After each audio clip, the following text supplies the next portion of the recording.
How did you hear about Islam for the first time? Before you become Muslim, I guess that you were dating, you ate pork, and you also drink alcohol, I guess. Was it difficult for you to stop all this when you become Muslim? I would cross the street if I saw a woman wearing a hijab in London. That's how bad my mind was affected by the media in the UK. If there was a chance to speak to whole non-Muslims in the world, what would you like to say if you had a 1 minute?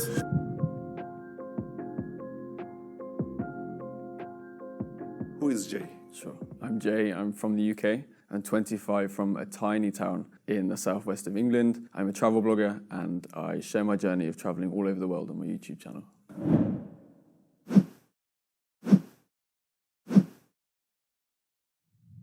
What is the aim of the Jay? Why are you traveling that much? I hopefully, inshallah, will change the negative perceptions about Muslims all across the world. I post on YouTube and my Instagram all the positive things about the culture, the food, the people, the way of life to hopefully change perceptions back in the UK. Back in the UK and America, perceptions about Muslims are incredibly negative and hopefully, inshallah, I will change that.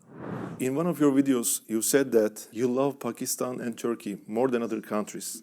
What is the reason for that? Why Pakistan and Turkey? I think I love Pakistan so much because, again, I never heard anything positive about this country. The main things I heard were terrorism and war and violence. And I went there and all of my expectations were beat. Everyone was so kind, so nice. The food was some of the best I've ever had in the whole world. And I felt such genuine love from these people. And the same with Turkey. Those two countries are my favorite because of the people, the food, and the culture. I could talk about the mosques. I love the mosques here. I feel incredible here. And I took my Shahada in the Süleymaniye Mosque in Istanbul. MashaAllah. So I think that's why I have such a connection to these two countries, especially Turkey, because Istanbul changed my life. It's where I took my Shahada. It's where I made the best decision of my life. Instead of eating cornflakes in United States or United Kingdom, Yes. you prefer to eat kebab in Turkey. Yes, I bet. What was the most interesting thing that you have shocked when you visited those countries, Pakistan, Mexico, Turkey, Egypt? Start with Mexico, right? Sure. Mexico is completely different to any of the other countries I've been to. Muslims are not widely shown in the media or even on the streets. I only managed to visit one mosque when I was in Mexico City. So the thing that was the strangest for me in Mexico was not being able to meet so many Muslims. In Egypt, Pakistan, Turkey, United Arab Emirates, they are everywhere, and I've made some of the best friends here. How did you hear about Islam for the first time? That goes back probably 20 years, when we go back to the story of 9/11. The first time I heard about Islam in a very negative way. And if we're talking more of a positive thing, I learned about Islam probably 3 years ago from traveling, meeting these people, and then I really learned about Islam when I read the Quran last year during lockdown. How did you perceive Islam before you became a Muslim? Did you have any prejudice? Yes, I had very negative perceptions about Muslims.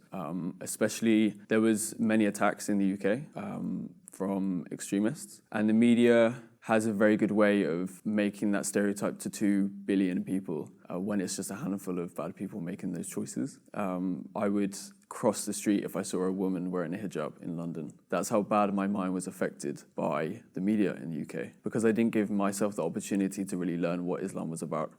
And thankfully, over the past 3 years, I've really learned and discovered exactly what Islam is, and that's the religion of peace. What was the thing that made you interested in Islam? Originally, it was meeting the people when I traveled.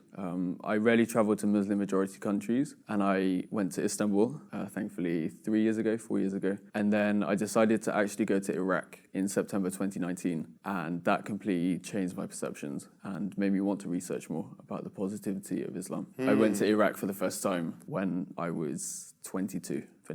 So you met some good people who were Muslims? Yes. So you were interested in Islam? So I was interested, and then I gave myself the time to really research and discover the true Islam away from the media in the UK. How did you feel when you first took the Shahada? The most immense sense of happiness and peace. And I don't think I've come to a point where I've been so happy and so alive. It was the best feeling in the world. So before I entered the mosque, I was an atheist. My life didn't have much meaning. I didn't believe there was a creator.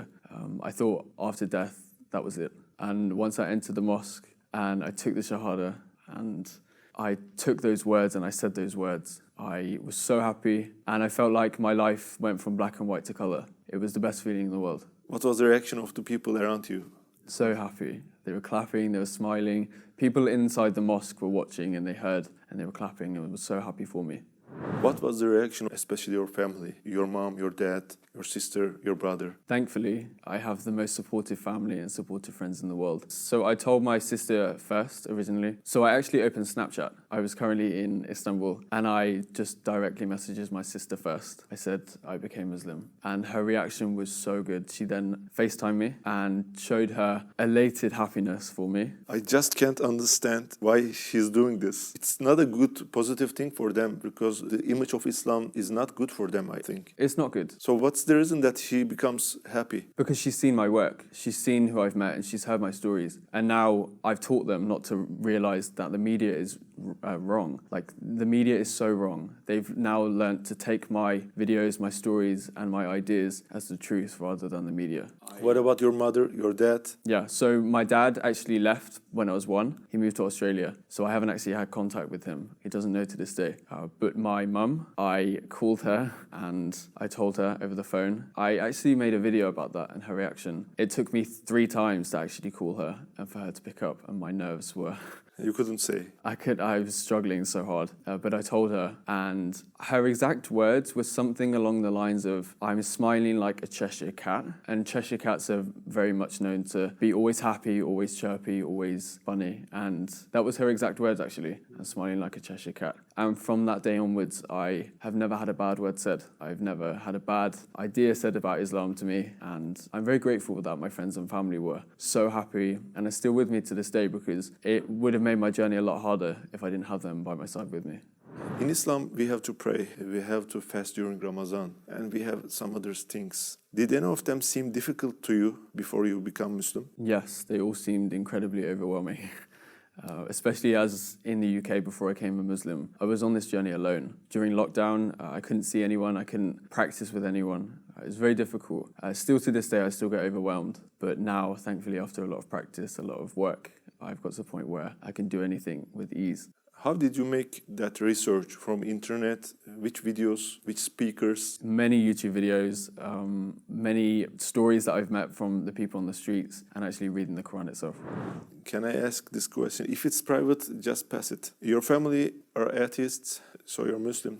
What do you feel about them? Are you praying that they become Muslim someday? Are you telling the truths of Islam to them? Of course I am. Every single day I'm talking to my family. I wish, though, one day I could talk to my dad about the journey I've been on and talk to him about Islam and the real Islam, because I'm scared he still has perception about Islam, and one day I hope to change that. And I know thousands of people will watch this episode, and I hope they pray for my friends and family to hopefully find the beautiful journey of Islam one day in their life. Inshallah. Before you become Muslim, I guess that you were dating, you ate pork, and you also drink alcohol, I guess. Was it difficult for you to stop all this when you become Muslim? So firstly, pork, I haven't eaten for a very long time, probably since I was 10. So that was not an issue, and I definitely don't miss it. Dating, I haven't had a girlfriend since I was 17. So dating for me doesn't work. Also, I don't have the time when I'm traveling. So even if I wanted to do it, I couldn't.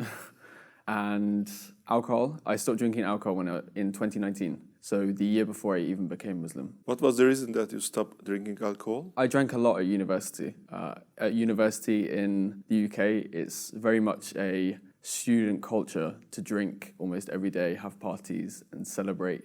Reading one text paper. But yeah, I stopped after because it's not a healthy lifestyle. So I was also vegetarian for a year and a half actually, and thankfully I discovered halal meat, which I'm so thankful for, especially here in Turkey. The food is incredible. You have a YouTube account and Instagram account, and you're popular. I guess that you have messages who wants to date with you. Am I right? Yes, every single day. What is your reaction to them? I don't reply, or I block. Because people shouldn't be asking me that. And I also get messages from women and girls' mums, emails and Instagram messages and comments on YouTube asking me to marry their daughter, and I definitely do not reply to them. And also, I don't plan to get married in the near future, especially in the next 2 or 3 years. There's so much of this beautiful Muslim world that I have to discover and more incredible people I have to meet. So until I'm maybe 29 or 30, I do not plan on getting married. There's so much I need to discover, learn and explore. Why didn't you stay as an atheist and need to do some research about Islam? Sure. I'm a very inquisitive person. I think that's why I travel and that's why I want to learn. I had time and I studied international journalism for my master's degree, and I learned about the media and how they were completely wrong about Islam, and of course I took my inquisitiveness. So I've always been a very inquisitive person, someone always eager to learn about cultures, people, language all around the world. And during the coronavirus pandemic, I had a lot of time and I decided to put that time to good use and discover what makes the people I meet so kind, so loving and so peaceful. And that all came back to Islam. And that's when I decided to read the Quran, watch YouTube videos, learn more about Prophet Muhammad, peace be upon him, and everyone else. And it's been amazing. Who is Muhammad alayhi salatu wasalam for you? He's incredible, and I don't think I could find a better word for him. And I think everybody on this planet can learn a lot from him, and they could definitely put his life story into their own life and be a lot more loving, a lot more giving, and a lot more accepting. If there was a chance to speak to all non-Muslims in the world, especially for the ones who have prejudice to Islam, what would you like to say if you had a 1 minute? Learn from your own personal experiences, not the media. Travel the world, travel to Muslim majority countries, and give yourself the opportunity and the time to speak to Muslims and learn about their journey, their stories and their life, because I promise it will never be what the media says. And also when you travel around the world and if you see any kind of negativity, just know that Islam is perfect and Muslims are not. We are very nice to meet you, brother. Thank you so much. Your journey, your story is very interesting. Inshallah, your aim is great. Inshallah, you will be succeeded, brother. Inshallah, I can keep doing this until the whole world finally has a positive view of Islam.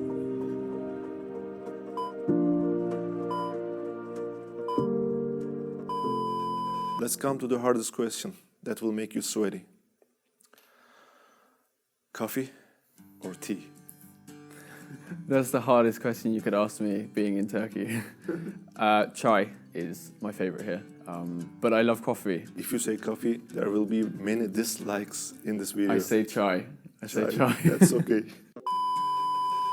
How did you find Sözler Köşkü? You see in our studio, our medrese.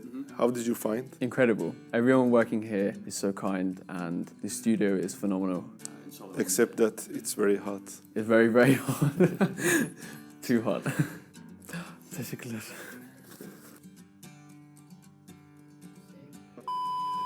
What would you recommend to new Muslims or the people? Sorry.